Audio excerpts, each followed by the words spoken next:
dhe ndoshta ajo pjesa që në një farë forme nuk do ta votonte një president konsensual që derivon si emër nga Partia Demokratike e që do të ishin deputet të lëvizjes vetëvendosje, do të krijojë ajo shuma që po e kërkon kryeministri Kurdi. Por tash në këto rrethona çfarë jemi, nuk do duhej Partia Demokratike që mas disa takime me kryeministrin Kurti të kërkonte që këto takime tash të mbaheshin me letër. Madje ajo që në një farë forme, po them kushtimisht që ka thënë edhe ish presidenti Thaçi që Partia Demokratike ka bos xhllot, është emri i derivuar nga subjekti politik që e tha një nga eksponentët e lartë të PDK-s për zotin Xhavit Haliti. Ju e dini se ai nuk ka lënë, domethënë edhe nuk ka mundësi me kalu emri i tij për shkak të gjithë asaj historisë që ka qenë më herët, por cilës histori? Po mendoj që është akuzuar vazhdimisht nga eksponent, nga subjektet e tjera ish opozitare atëherë, siç e dini rastin me Dardan Mulliçën, me PSD-n, me vetëvendosjen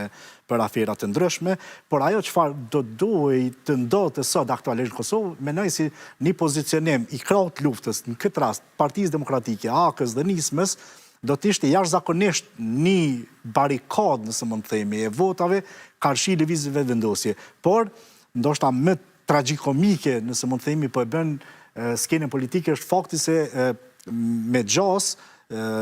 ish presidentja Osmani po kërkon hise të mëdha dhe mbrana LDK-s, dhe si duket nuk është e pranueshme nga strukturat e Lidhjes Demokratike për qenë e para në LDK. Ose nëse mund themi, nuk po e dën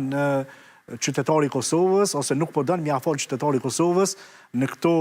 falenderimet që po i bën vazhdimisht, atë tradhtinë e madhe që ja ka bërë LDK-s duke ja dorëzuar pushtetin lëvizjes vetëvendosje në vitin 2021. Por ja që rrugtimet politike janë këto që janë, edhe unë besoj që ndoshta një skenar tjetër, më fal që po e zgjas edhe pak, një skenar tjetër mund të jetë se duke qenë me Lidhjen Demokratike, Vjosa Osmani në të ardhmen, kur dy subjekte tjera ose krahu që mund të jetë i ponit, mund të jetë më i dobët dhe